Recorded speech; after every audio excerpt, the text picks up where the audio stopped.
योग में दीर्घकालिक साधना कहते हैं, लंबी साधना। सतु दीर्घ काल निरंतर सत्कारा से होता है,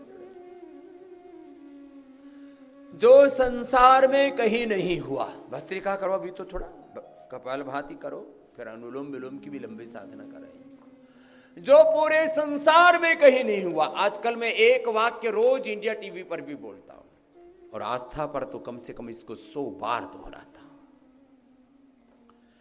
एक तरफ सारी दुनिया की मेडिकल साइंस है, सारे साइंटिस्ट हैं, सारे डॉक्टर हैं, सारे हॉस्पिटल हैं, सारा आधुनिक चिकित्सा तंत्र है जो षड्यंत्र में लगा है। क्या कह रहा है? बीपी ठीक नहीं होगा, माइग्रेन पेन ठीक नहीं होगा, पार्किंसन ठीक नहीं होगा, ब्रेन डेमेंशिया अल्जाइमर तो ठीक होगा ही होगा नहीं, आंखों की रोशनी कम हो गई तो बढ़ेगी नहीं, कान से सुनने कम हो गया तो वापस सुनने की शक्ति लौटेगी नहीं, मैकुलर डिजनरेशन हुआ तो कतई तुम्हारी आंखों में रिजुविनेशन नहीं होगा, आंखों से तुम देख न सकोगे, कानों से सुन न सकोगे। एक बार वोकल कॉर्ड का पैरालिसिस हुआ तो तुम जिंदगी भर बोल न सकोगे। एक बार दांतों का एनिमल खत्म हुआ तो जिंदगी भर तुम्हें सेंसिटिविटी का सामना करना पड़ेगा। एक बार तुम्हें थायराइड की प्रॉब्लम हुई तो जिंदगी भर सिर से लेकर के पैर तक सारी बीमारियों के बारे में ऐसी बात करते हैं। एक बार थायराइड हुआ तो जिंदगी भर तुम्हें गोली खानी पड़ेगी और उसके कॉम्प्लिकेशंस बढ़ते चले जाएंगे, आंखें बाहर निकल आएंगी, हार्ट की प्रॉब्लम होगी, चक्कर आएंगे, हाइपोथायराइड, हाइपरथायराइड, ओवरवेट, अंडरवेट होते चले जाओगे और शरीर धीरे धीरे जर्जरित हो जाएगा। एक बार हार्ट की प्रॉब्लम हुई, इंजेक्शन फैक्शन कम हुआ तो बढ़ेगा नहीं, हार्ट के ब्लॉकेज आए तो रिवर्सेबल नहीं है, हार्ट इलाज हो गया तो ठीक नहीं होगा, टेकिकार्डिया की प्रॉब्लम हुई तो वो भी ठीक नहीं होगा, जो भी उसमें प्रोसीजर करते हैं बड़ा पेनफुल होता है और उसमें कई बार तो आदमी की मौत तक हो सकती है। एक बार लंग कमजोर हुआ, एक बार हड्डियां कमजोर हुई, एक बार प्लेटलेट्स गड़बड़ हुए, एक बार ब्लड प्रोफाइल गड़बड़ हुआ, ब्लड कैंसर हुआ, और एसएलईएमएस ऑटोइम्यून डिजीज और कैंसर जैसा कोई रोग हो गया तो रिवर्सेबल है ही नहीं। एक बार तुमको fatty liver, liver cirrhosis, hepatitis हुआ, एक बार कोलाइटिस हुआ, कॉन्स्टिपेशन हुआ, पायस फिशर फिस्टुला हुआ, और स्किन की प्रॉब्लम में सोराइसिस, एक्जिमा, लिकोडर्मा हुआ तो रिवर्सेबल नहीं है। ऐसे ही एक बार कोई गांठ हुई तो बोले घुलेगी ही नहीं, न तन की न मन की, तो फिर किस बात की दवा हो? सारी दुनिया में झूठ बोला जा रहा है, और किसके द्वारा? So called modern medical science के द्वारा। तो मैं तो एक बात कहता हूं सरेआम, या तो सारे के सारे ये मेडिकल साइंस वाले झूठ हैं जिनको मैं मेडिकल माफिया, और कई बार जब ये इतने ही झूठ बोलते हैं तो ड्रग माफिया में इनको बोलता हूं, या तो ये सारे के सारे मेडिकल माफिया, ड्रग माफिया झूठा है, या स्वामी रामदेव झूठा है। अब दोनों में से एक को तो तय करना पड़ेगा कि कौन झूठा है। मैंने तो साबित कर दिया, मैंने साबित कर दिया है कि बीपी क्योर होता है, थायराइड, अस्थमा, आर्थराइटिस क्योर होता है, हेपेटाइटिस क्योर होता है, फैटी लिवर क्योर होता है, लिवर फेलियर से, किडनी फेलियर से, पेनक्रियाज को फेलियर से, मैंने लंग को, हार्ट को, थायराइड को फेलियर से बचा लिया। मैंने तो पार्किंसंस भी अच्छा किया, एसएलईएमएस ऑटोइम्यून डिजीज, और अब तो हजारों लोगों का कैंसर अच्छा कर चुके हैं, लाखों नहीं करोड़ों लोगों का मोटापा घटा चुके हैं। कोई ऐसी बीमारी नहीं जो ना मिटी हो, और पूरे साइंटिफिक एविडेंस है हमारे पास। और मैं इसलिए कहता हूं वक्त जरूर लगेगा, लेकिन आने वाले मात्र 5 वर्षों में पूरी दुनिया इस पतंजलि वेलनेस की शरण में आएगी। योग, यज्ञ, आयुर्वेद, नेचुरोपैथी, मूल प्रकृति, मूल संस्कृति की शरण में आएगी, और कोई रास्ता नहीं है। गुरु और भगवान की शरणागति के अलावा आदमी के रोग, दुख, दारिद्र्य मिट ही नहीं सकते। तो चलो थोड़ी देर अनुलोम विलोम करो। एक एक रोग कैसे मिटता है, एक एक रोग की फिर 1 घंटा दवाई बताता हुआ कराऊंगा। पहले तो अनुलोम विलोम भक्ति से कर लो।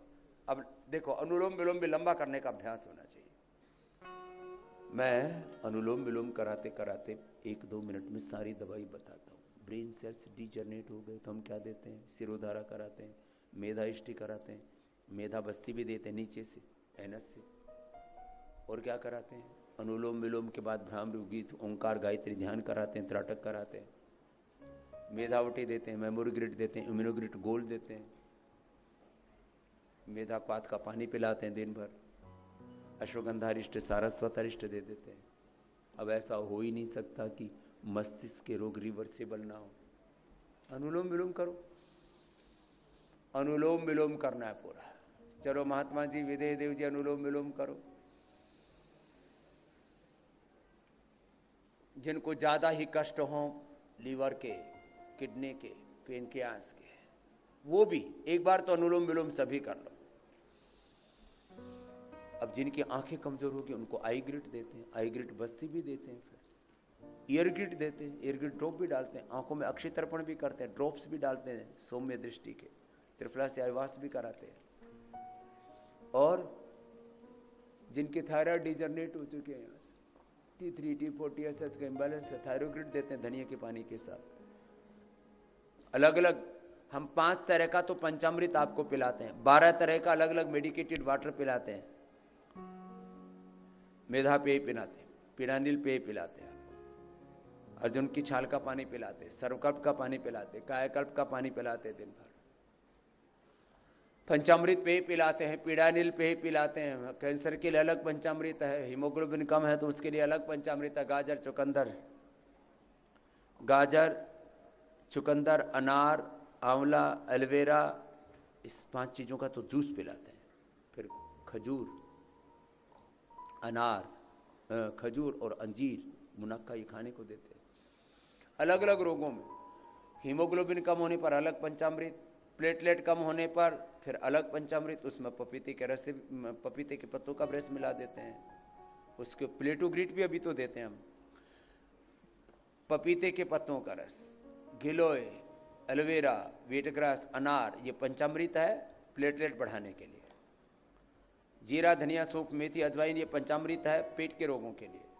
फिर एक पित्तहर है, पित्तहर पंचामृत है, जीरा, धनिया, सौंफ, मुलैठी और गुलाब के फूल।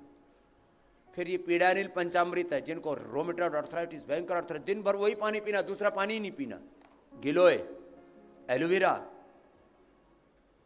निर्गुंडी, पारिजात और सहजना, मोरिंगा, 5 चीजों का पानी पिला दे। कैंसर के लिए वीटग्रास, गिलोय, तुलसी, नीम, हल्दी।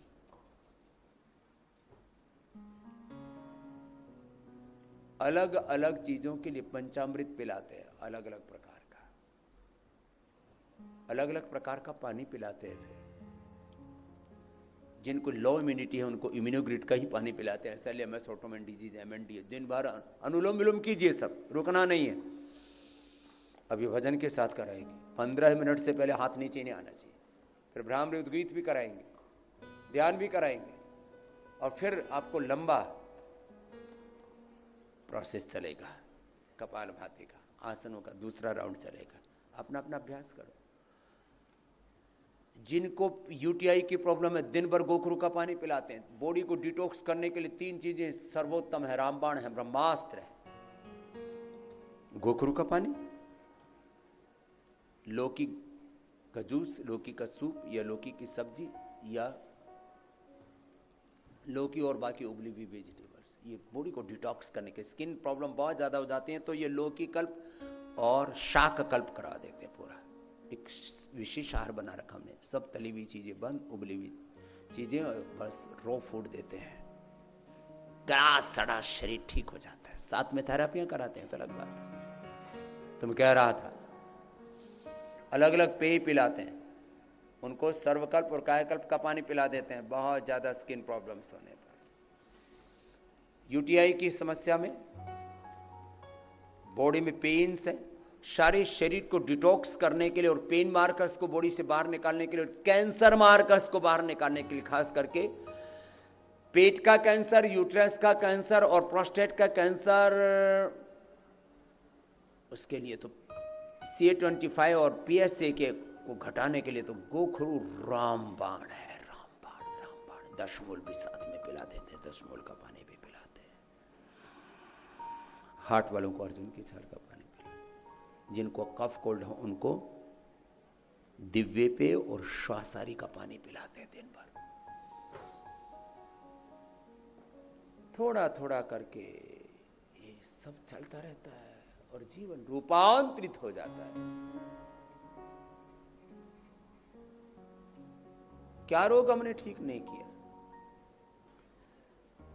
मेधावटी, मेमोरी ग्रिड, इम्यूनोग्रिड, गोल्ड से लेकर के आई ग्रिड और ईयर ग्रिड से लेकर के थायरोग्रिड, फिर कार्डियोग्रिड, हृदयामृत से लेकर के डायबिटीज के लिए मधुनाशिनी मधुग्रिड से लेकर के बीपी के लिए मुक्तावटी और बीपी ग्रिड से लेकर के पहले ही दिन थायराइड की दवा बंद, अर्थराइटिस की दवा बंद, अस्थमा की दवा बंद, अर्थराइटिस के लिए पीडानिल गोल्ड ऑर्थोग्रिड। और पूरा शरीर बिल्कुल बेहाल हो चुका, बॉडी रेस्पॉन्ड ही नहीं करती है, तो आयु प्राइम देते, उससे तो पूरा एकदम आदमी खड़ा हो जाता। अद्भुत अप्रतिम चीजें हैं। लीवर पूरा बैठ गया। अभी मैं कल ही मिल रहा था एक रोगी से, बोले स्वामी जी डॉक्टर ने बोल दिया था अब मरेगा, तो 4-5 लीटर पानी भर गया था पेट में। बोले तेरे को लीवर सिरोसिस हो गया, अब तो मरेगा। बोले जी 1 महीना हो गया योगग्राम में हूं, 1 महीने से बहुत ज्यादा लीवर खराब होने पर उनको गोट मिल्क देते हैं, अर्थराइटिस और डायबिटीज बहुत ज्यादा होने पर उनको कैमल मिल्क देते हैं। ये गोट मिल्क कैमल की यहां भी आना शुरू हो गया ना महात्मा जी। हाँ, करो, सब करो, अनुलोम विलोम करो, भक्ति पूर्वक करो। इनफर्टिलिटी में संतति सुधा, नारी सुधा, और फिर प्रोसेस करते हैं, उसमें उत्तर बस्ती भी कराते हैं इनफर्टिलिटी में।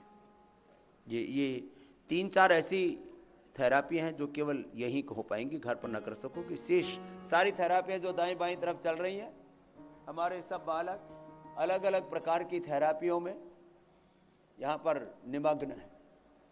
और दाएं तरफ बाएं तरफ स्टीम से लेकर के, सिरोधारा से लेकर के, नस्य से लेकर के, अक्षि तर्पण से लेकर के, एक एक चीज को। अब अक्षि तर्पण के लिए पूरी तैयारी करनी पड़ती है ना पहले, कि पहले सब तैयारी की, उसके ऊपर उड़द का आटा लगाते हैं, फिर उस उड़द के आटे में से एक बूंद भी नीचे से तेल ना गिरे, फिर उसमें बहुत ज्यादा गर्म तेल नहीं डालते हैं, बहुत सावधानी पूर्वक करनी होती हैं चीजें, एकदम बस खाली तया हुआ। अब तो वैसे भी गर्मी है। एक एक प्रक्रिया बहुत गहरी है, सीख करके घर पे कर सकते, लेकिन उत्तर बस्ती नहीं कर सकते। लीज थेरापी यहीं पर होती है, अलाबू यहीं पर होता है, इसको अलाउ नहीं करते घर पर, क्योंकि उसके लिए बहुत स्किल चाहिए। लेकिन इन बच्चों ने उसमें बहुत पुरुषार्थ किया है। और यहां पर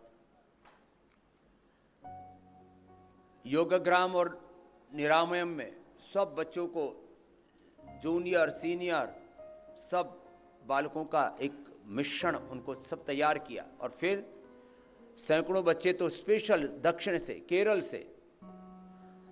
से, तमिलनाडु से, साउथ से, जहां पर बहुत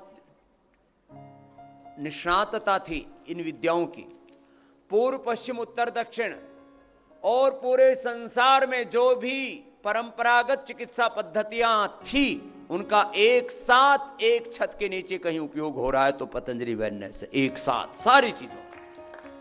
नहीं तो लोग एक एक तत्व को लेकर के आगे बढ़ रहे थे, प्रकृति के सारे तत्वों को, सारे निसर्ग को, सारी सनातन संस्कृति को।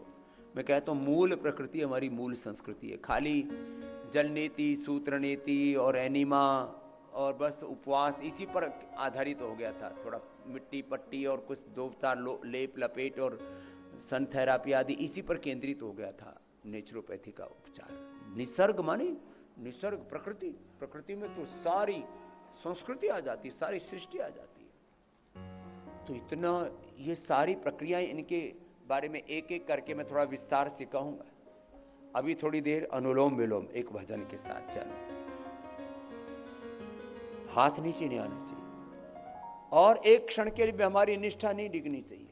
मैंने कितनी बार कहा है, अरे भाई अब योग की शरण में आ ही गए, मुझे गुरु मान ही लिया तुमने, तो मेरी बात पूरी मान लो ना।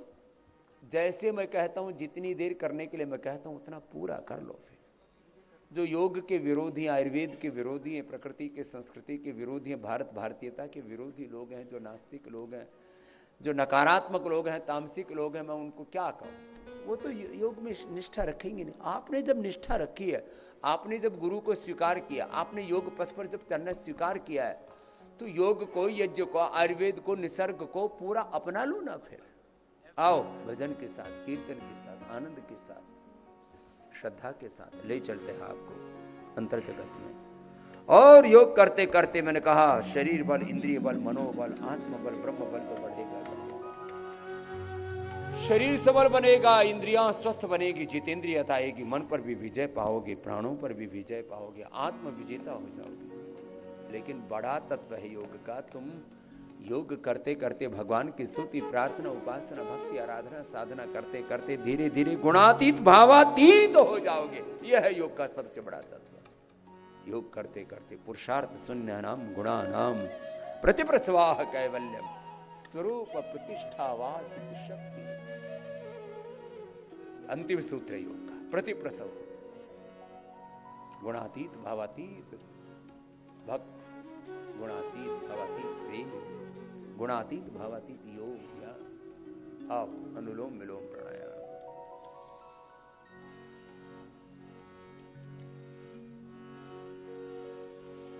हर पल में हो प्रभु सुम